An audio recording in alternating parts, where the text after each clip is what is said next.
All right, guys, welcome back. So I'm working on the second coil. And so there was some questions on what gauge I was using. I think I mentioned it several times. I'm using 20 gauge wire.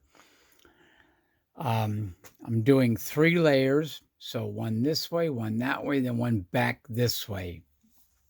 Magnus said I should get them all going in the same direction. And so I think he means is once I make a layer this way, bring the wire back here and do it again.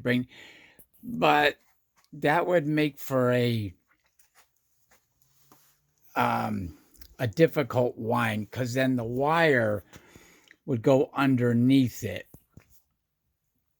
would go underneath each layer. And that to me just, I mean, maybe there's some merit for it, but this is the way I've always wound coils. I've never heard of, I mean, I've heard of that, and I think I might have even tried it once. I think I tried it once, and I didn't see much of a difference. But anyway, 20 gauge magnet wire.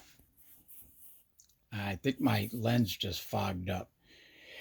So I gotta say, this second coil, my windings are coming out much better. There's no kinks in there anywhere. I got one little tiny one down there, but yeah, overall, it's coming out really nice. I have to constantly push the wire over though. Oops, shouldn't have done that. All right, let me get back to winding. All right. Yeah, I definitely learned from my mistakes on the first one. This second one's coming out damn near perfect, which is freaking great, which proves to me that I can wind a coil taking my time and have it look good. Not that looks are everything, but again, I still don't know. I haven't gotten an answer yet. I still don't know if winding a coil like this makes a difference.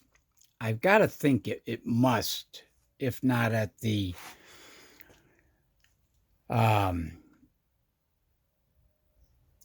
at some level.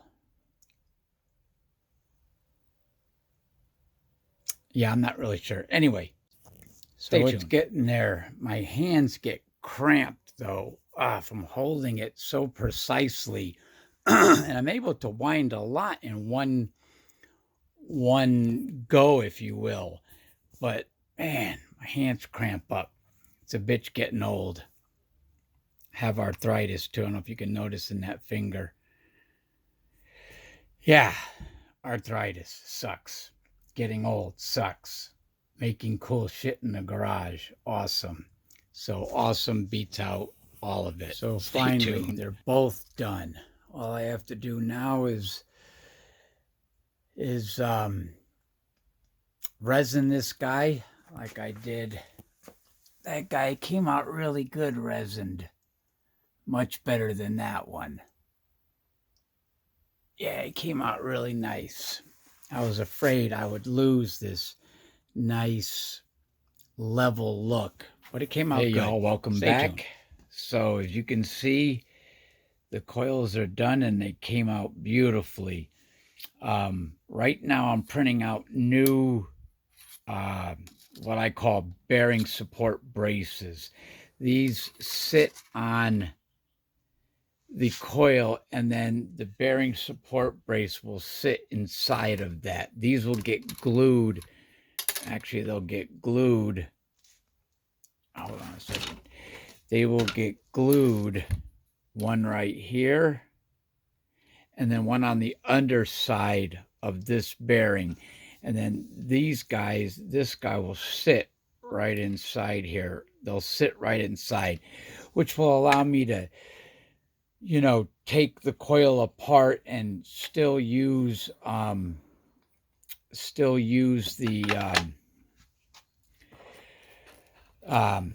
bearing support. I don't have to glue it together. I may print out another one of these. I inadvertently printed it out with only 10% infill, and as a result, it's kind of flabby, or it's not as stiff as I'd like it. It should be okay.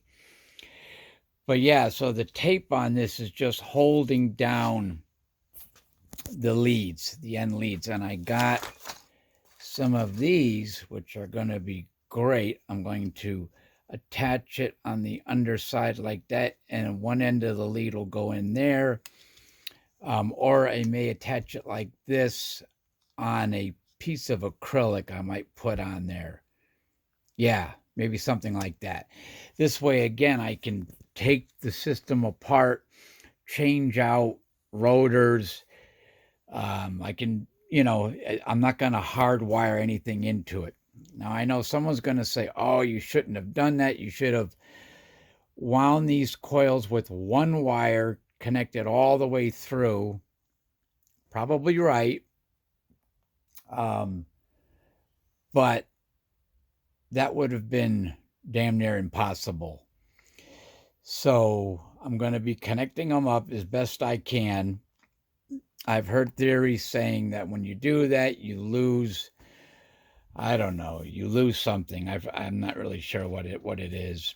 Anyway, I've got the stuff printing, and I think I'm going to print out another one of these. I'm not really happy with that.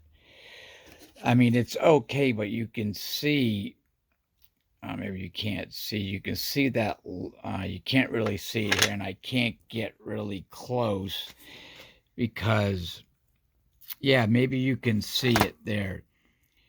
You can see the separation. It's not actually separated. There's a line, and that's the result of having only 10% infill. Normally, I do anywhere between 20 and 50% infill, but it's all right. I'll probably print out another one of these because I have to do a lot of work on the coils yet, so I'll have time. Anyway, stay tuned. Guys, welcome back. So, yeah, I've glued on these connectors on opposite sides of each of the coils. Two of these will obviously connect together at some point. And now I'm going to work on the bearing ring. So this holds the bearings that holds the shaft for the rotor. That guy over there. As you can see, the coils came out beautifully. Man, they came out nice. This is probably the nicest coil wound I've ever done. And I finally got a picture and a semblance of instructions for the coil winding machine. I don't know if you guys remember that.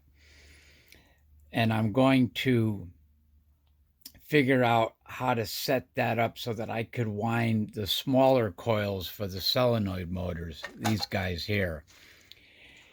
Because I want to do those really nice too, but I don't want to do them by hand like I did this. This is different because it's so big.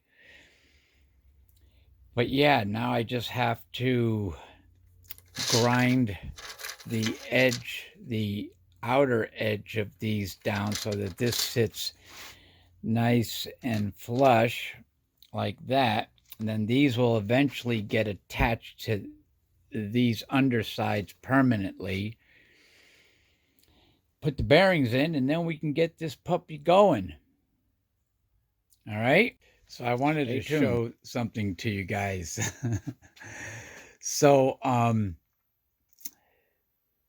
when I go to strip a wire, I use a combination of heat and then some very fine sandpaper.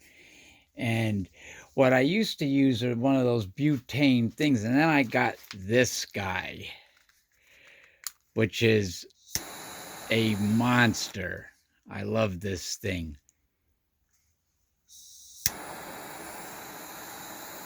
Works really good.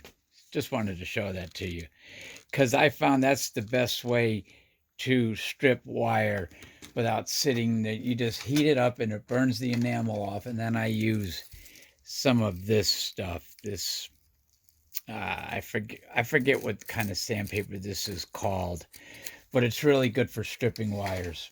Anyway, stay tuned. So I think you guys can see how this is going to work. So these slide on here in a temporary manner, but these will connect to the coil permanently so that I can take the coil apart, take the rotor out, change the size of the rotor. And so that's why, yeah. And then the bearings are going to go in here. And then, yeah, you guys get it. So basically, here's how the bearing ring works.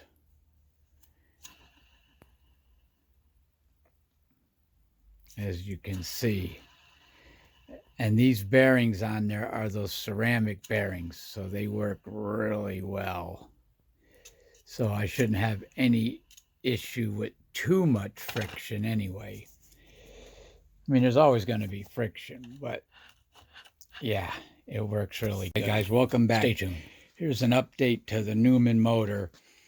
You can see I put these connectors on here. And so here's the start, finish, finish. So I will connect these two together in a typical Newman configuration. The finish of the top coil connects to the start of the bottom coil. And then you use the bottom wire here to place on the commutator, and the top coil here goes into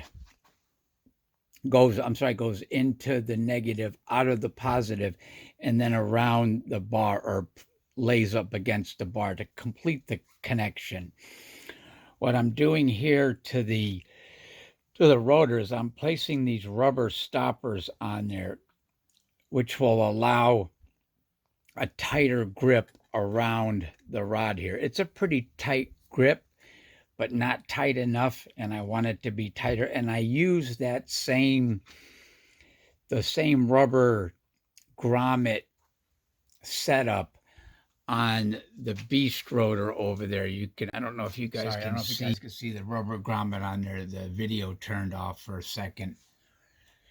Yeah, and that seems to work really good. All right, so the next thing I have to do while I'm allowing the grommets to dry is I now have to glue the bearing ring guide onto the top of the inside of the top coil.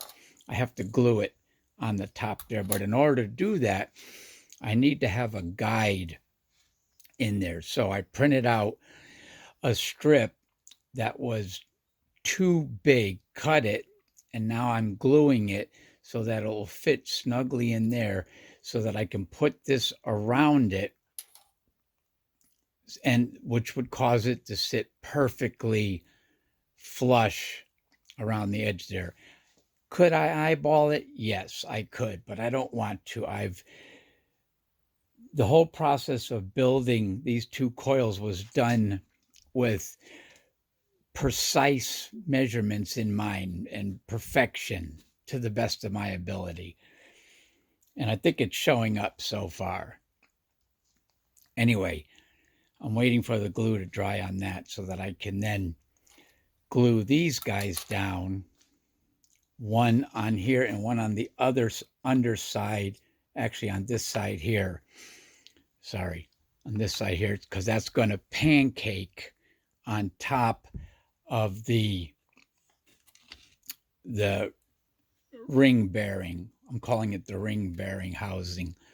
And you can see it sits in there really nice. And that will allow me to take this coil apart without having to break any glue joints or anything crazy. All I have to do is just unhook the wire, because I put these couplers, these wire connectors on, and then just take it right off. And then I can slide out the rotor housing and try different rotors and different configurations, while the whole time keeping the integrity of these bearings.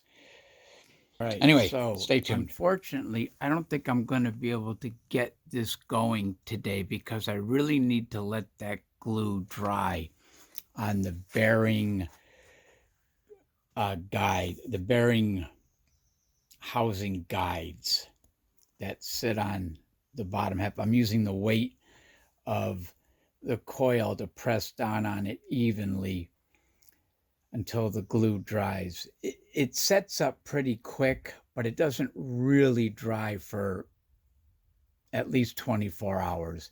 Actually, it's workable in like 6 hours, but I don't want to take any chances.